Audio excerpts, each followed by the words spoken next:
akan lebih maju ke depan.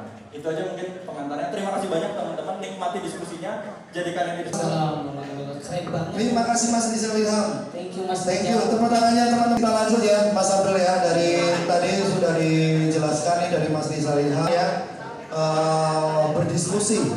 Berdiskusi dengan teman-teman. Ada hadiahnya. Weh. Oh mantap berarti. Hadiahnya Kopai bro.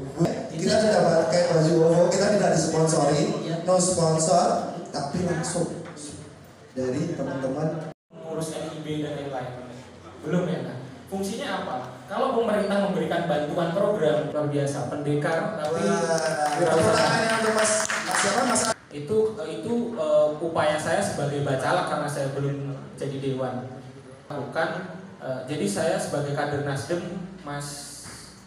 Nah, upaya yang berhasil saya lakukan kemarin itu adalah meminta digital talent dan digital kewirausahaan kaitannya dengan kemudian ada digital scholarship beasiswa S2 untuk teman-teman yang ingin melanjutkan. Waktu saya sosialisasi melalui Instagram saya, melalui kawan-kawan saya, itu teman-teman kurang berminat atau saya kurang bisa biasa. Salah satunya ada Mas Ari, mungkin kemarin jadi peserta digital talent. Agung ini kan kawan saya dari SD, Agung Mancing Yuyu. Kalau kalian pengen berniat bisnis di bidang online di nasional, di Shopee dan jadi kalau mau pengen kayak Mas Agung tanya-tanya aja, walaupun ngomongnya selain mungkin dari saya itu dulu Mas. Oke, Mas Bidawan siap, terima kasih. Berarti legal standing untuk UMKM ya Mas ya, dan pelatihan digital marketing, gitu ya. Karena saya belajar mulai duit dari bidang saya kebetulan sanitasi pengelolaan limbah domestik.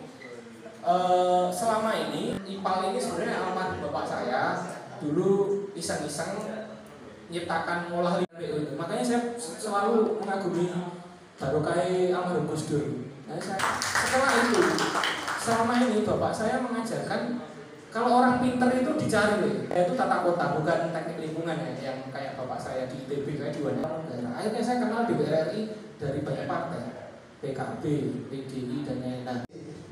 Ya, terima kasih. Oh, siapa Mas? Perkenalkan diri dulu. Perkenalkan saya Riat, saya pedagang sayur di Serengan. Siap. Namanya Serengan. Mau bertanya sama Mbak Tari dan mungkin nanti bisa ditanggapi. Jadi Gagasan Indonesia kita punya program namanya Pemuda Mencari Pemimpin, Pemuda Dicari Pemimpin. Jadi pemuda katanya kan demografinya sangat banyak sebagai pemilih. Tapi kita nggak mau kalau pemuda yang banyak demografinya sebagai pemilih itu cuma pemilih aja. Tapi kita harus punya peran yang lebih. Kita juga punya ruang untuk memberikan aspirasi. Salah satunya adalah lewat agenda-agenda kita ini. Hari ini kita sedang berkolaborasi dengan Kopi Aspirasi, punyanya Kopi Lawe dan Lawe Burger Bar, untuk diskusi soal kewirausahaan dan politik di Kota Solo. Seperti yang kita tahu, Kota Solo kan berkembang sangat pesat ya ekonomi kreatifnya.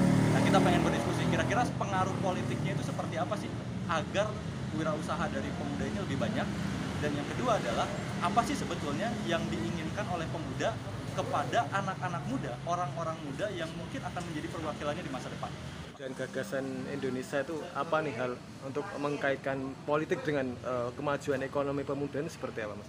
Jadi kemarin alhamdulillah Gagasan Indonesia memfasilitasi kami, khususnya saya sebagai bacalak Nasdem Dapil Lawean, dengan teman-teman milenial Solo dari segi aktivis, mahasiswa maupun wirausaha muda ataupun yang mau belajar wirausaha.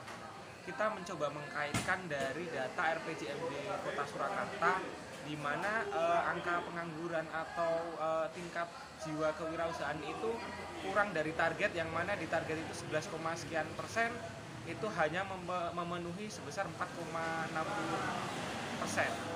Jadi masih kurang banyak, dan kita coba buka diskusi dengan teman-teman, apa sih keluhan teman-teman, apa sih yang diinginkan teman-teman untuk bisa belajar kewirausahaan. Nah, akhirnya dari pendapat saya bahwa teman-teman saya mencoba memfilter. Jadi ada kemarin yang datang dari segi wirausahaan di bidang kuliner dan UMKM.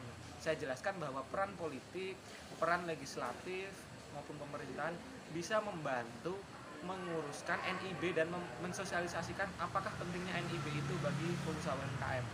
Dengan adanya NIB, kemudian sebuah usaha itu menjadi legal dan itu menjadi legal standing dia untuk mengurus SIUP, sertifikat halal dan lain-lain. Tentunya jika pemerintah memberikan program juga akan memilih dari UMKM-UMKM yang sudah terdaftar di pemerintahan.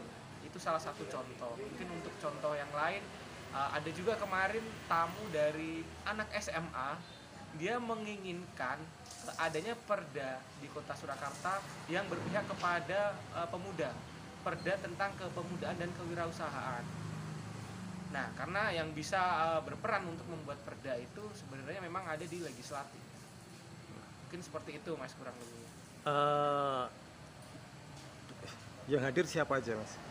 Untuk yang hadir sebagai narasumber ada saya sendiri Muhammad Birawan, ada dari teman kita Dewan Termuda dari Gerindra Agung Harsakti Pancasila, ada juga Sekar Krisna Oli dari Ketua Golkar, kebetulan masih muda juga. Jadi ada satu lagi dari pengusaha muda Nureko Lestari, kader Nasdem juga. Jadi kita mencoba brainstorming, memberikan pendapat masing-masing dari berbagai macam sudut pandang partai. Mas, dengan adanya ide dan gagasan itu harapannya seperti apa nih untuk menanamkan jiwa wirausaha sejak dini seperti apa?